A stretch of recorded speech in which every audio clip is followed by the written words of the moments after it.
Üdvözlünk mindenkit az NBA Magyarország YouTube csatornáján. Ma a Philadelphia 76ers legújabb szezonját vesszük nagyító alá, amely során egy komoly off-season újrakalibrálás keretében új alapokra helyezték a csapatot, hogy Joel Embiid köré építve valódi bajnoki esélyessé váljanak. A legnagyobb igazolásuk Paul George megszerzése volt, aki egy hatalmas lépés lehet a csapat számára. De vajon hogyan illeszkedik majd be Paul George a Sixers rendszerébe, és milyen esélyekkel indul a csapat a 2024-25-ös szezonban?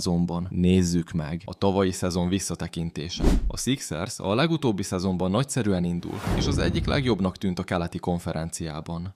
Joel Embiid ismét dominálta a pályát, de egy súlyos meniszkusz sérülés miatt 2 hónapra kiesett a játékból.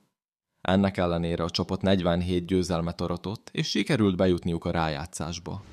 Embiid visszatért a playoffra, de a csapat végül nem tudott sokáig jutni, mert hiányzott az a plusz, ami egy igazi bajnokesélyes csapathoz kell. Az egyik pozitívum azonban Tyrese Maxey felemelkedése volt, aki átlagosan 25,9 pontot szerzett meccsenként, és ezzel All-Star lett.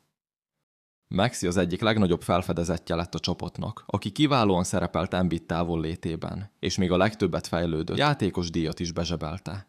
Nick Nurse vezetőedző remek munkát végzett, de a szezon végén mindenki tudta, hogy a Sixers egy lépéssel elmarad a bajnoki esélyes csapatoktól. A holt szezon és az új igazolások. Az off-season hatalmas változásokat hozott Philadelphiában. A Sixers igazgatója, Daryl Morey, hosszú évekig dolgozott azon, hogy felkészítse a csapatot egy ilyen pillanatra, amikor komoly szabadügynököket tudnak igazolni Joel Embiid mellé. Az idei nyár egyik legnagyobb meglepetése az volt, hogy Paul George elhagyta a Los Angeles Clippers-t és aláírt a Sixershez. Ez egy nagyszerű lehetőség George számára, hiszen 34 évesen talán ez az utolsó esélye, hogy egy valódi bajnokesélyes csapat tagjaként elérje a hőn áhított NBA bajnoki címet. Azonban nem szabad elfelejteni, hogy George továbbra is All-Star szintű játékos, aki mind védekezésben, mind támadásban nagy segítséget nyújt majd a Sixers számára. A Sixers esélyei a következő szezonban a Philadelphia 76ers jelenlegi kerete alapján kijelenthetjük, hogy a keleti konferencia egyik legerősebb csapata.